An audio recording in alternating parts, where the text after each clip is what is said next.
You've probably imagined it wrong. A massive container ship pulls into port after 3 weeks at sea. It ties up at the berth. The main engine goes silent. The rolling stops. Suddenly, there's solid steel resting in flat, calm water, with a city glittering just a few hundred feet across the dock. And you'd think, finally the crew can sleep. No storms, no pitching, no endless motion throwing them around their bunks. Just a still ship in still water with land right there. But ask any sailor who has actually spent time at sea, and they'll tell you the opposite. Port is where sleep goes to die. The same men who slept like the dead through a force 9 gale in the middle of the North Atlantic will lie awake for hours in a ship that isn't moving an inch. It sounds completely backwards. It isn't. And here's the thing that most people never even consider. This isn't the crew being dramatic, and it isn't just noise. There's a physical reason a docked ship is one of the hardest places on Earth to fall asleep. And it has to do with what happens to the human body after weeks at sea. There are 3 layers to this story. The first is why port is louder and busier than you think. The second is what's actually happening inside a sailor's body when the motion stops.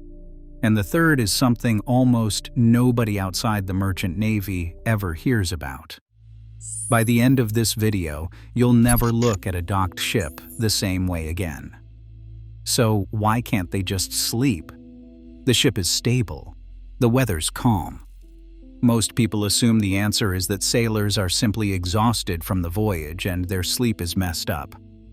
But that's not it. The real reasons are far more specific, and they start the moment the ship touches the dock. Because here's what almost nobody understands about a ship in port.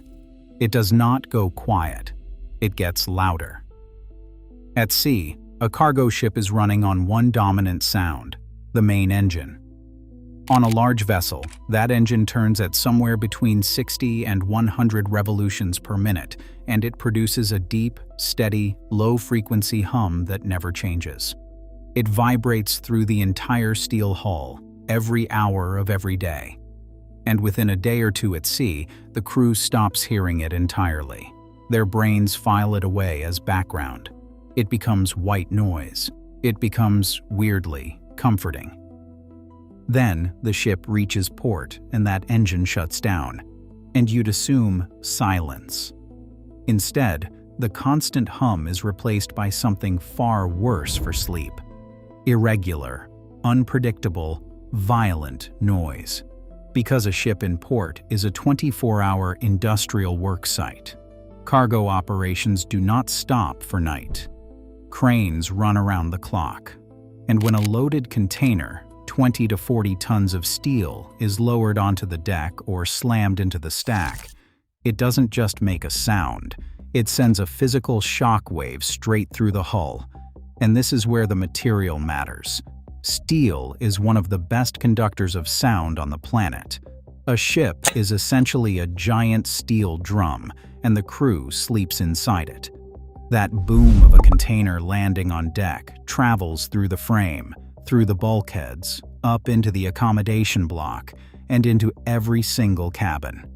There is no muffling it. The bed is bolted to the same steel that just got hit. So the first reason a sailor can't sleep in port is simple.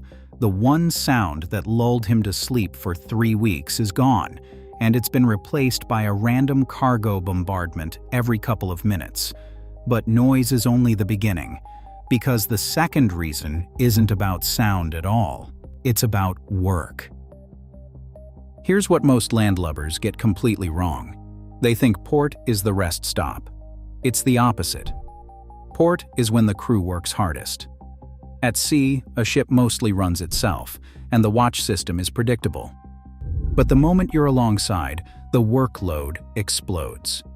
There's the cargo operation itself to supervise, watch after watch. There's bunkering, taking on thousands of tons of fuel. A slow, dangerous, no-mistakes job. There are stores and provisions being craned aboard.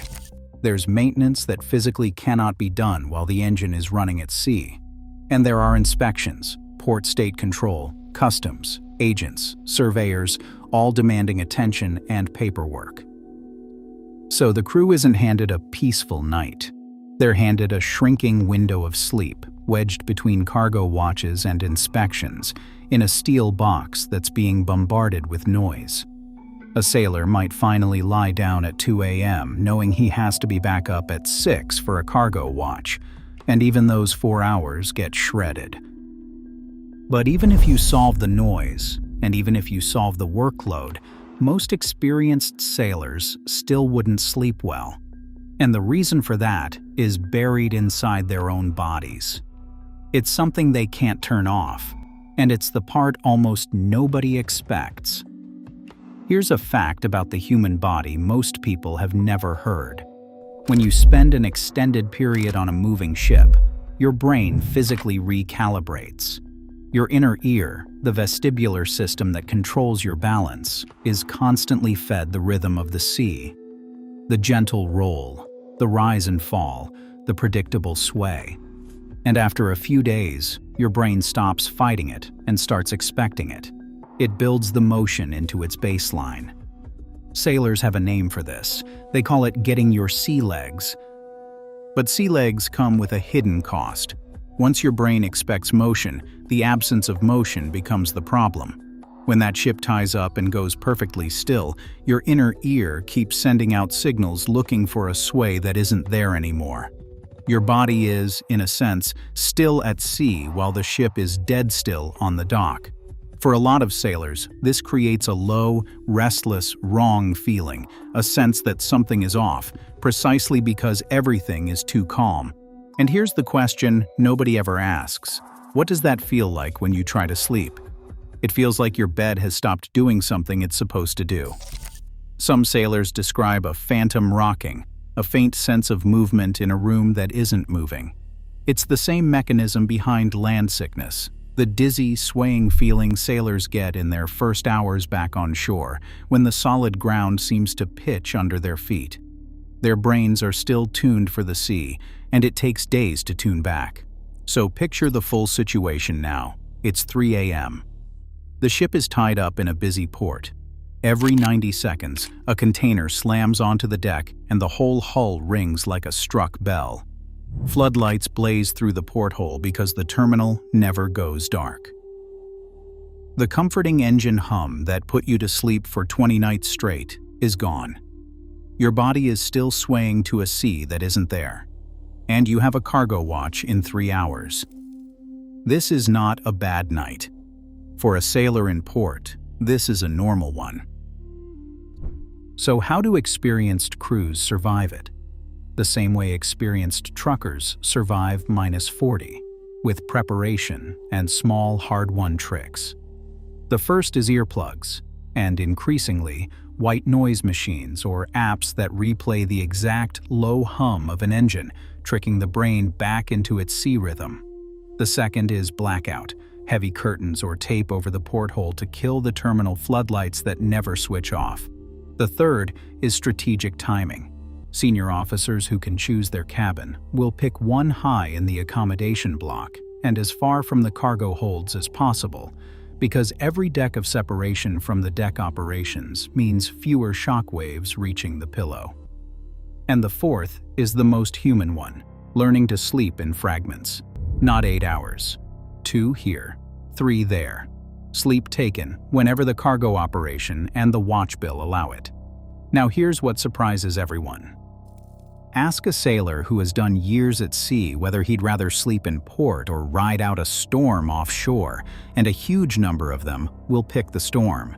Because out there, once you're used to it, the motion isn't the enemy, it's the cradle. The roll of the ship rocks you the way a parent rocks a baby, and the deep hum of the engine is a lullaby that never stops. Sailors will tell you the best sleep of their lives happened in heavy weather 1,000 miles from land, not tied up safe against a dock with a city right outside. The stillest, safest place isn't always the most restful one. Sometimes the thing that looks like peace is exactly what keeps you awake. So the next time you see a great steel ship tied up in a harbor at night, quiet and motionless in the water, don't picture a sleeping crew. Picture men lying awake in a ringing hull, bodies still swaying to a sea that let them go hours ago, quietly wishing they were back out on the water. If you've spent a night at sea, tell me down in the comments, did the motion knock you out or keep you up? And if you've never set foot on a ship, drop where you're watching from right now. I read every one. If you learned something today, hit that like button, subscribe, and I'll see you on the next one.